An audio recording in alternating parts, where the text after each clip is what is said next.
Alors voilà, on va aller sur le gabarit B. Vous double-cliquez sur le gabarit B. Vous vérifiez qu'on est bien sur le gabarit B, parce que le piège, c'est de ne pas bien double-cliquer, donc il est bien indiqué B gabarit.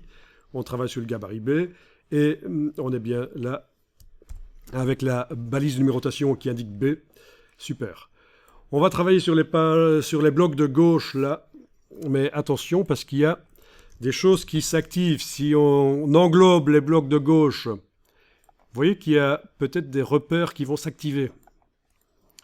On va peut-être aller verrouiller les calques, tous les calques, sauf ceux qui contiennent les blocs roses. C'est toujours plus prudent, parce que travailler avec tous les calques déverrouillés, c'est l'horreur. Donc les blocs roses, ils sont sur quel calque? Si je clique avec la flèche noire sur un des blocs roses là, je vois qu'il est sur le calque image et texte. Je vais verrouiller tous les autres calques, sauf celui-là. Astuce qui fonctionne aussi dans Photoshop et Illustrator, bien sûr, c'est Alt-clic sur la deuxième colonne. Ça met des verrous partout ailleurs, sauf sur ce calque-là.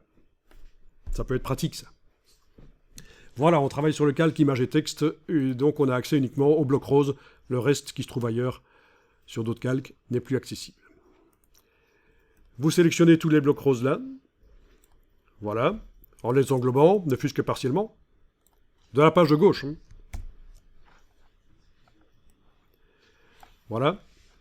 Et vous allez chercher un script qui va nous permettre de scinder ce bloc-là en plusieurs autres. Alors d'abord, je vais aller vérifier quelque chose dans les préférences unités. Allez-y, menu InDesign sur le Mac, préférences unités et incréments. Parce que dans InDesign, l'unité de mesure, c'est le point, bon, qui est équivalente au pixel en fait.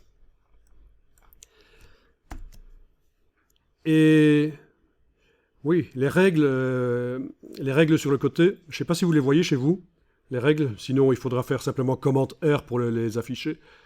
Les règles sont en millimètres. Hein. Mais voilà, ok, la police est en point, et les autres unités en point aussi. Ce que je vais faire ici, et je vous demande de le faire aussi, ce sera plus simple pour la suite, c'est de mettre les autres unités en millimètres. Donc les polices de caractère seront en point, on va penser les mesures de police de caractère en points. Par contre, quand il s'agira de distance entre les blocs et de choses comme ça, ce sera en millimètres. Et ça se fait par ici, autre unité, et on choisit millimètres à la place de points. Voilà, et la règle était déjà en millimètres, donc ça c'est logique, pas de problème. Ok, vous allez voir que pour le script qu'on va utiliser, ça va être intéressant, parce qu'il faut indiquer une mesure. Alors on va chercher le script, menu fenêtre, utilitaire, script.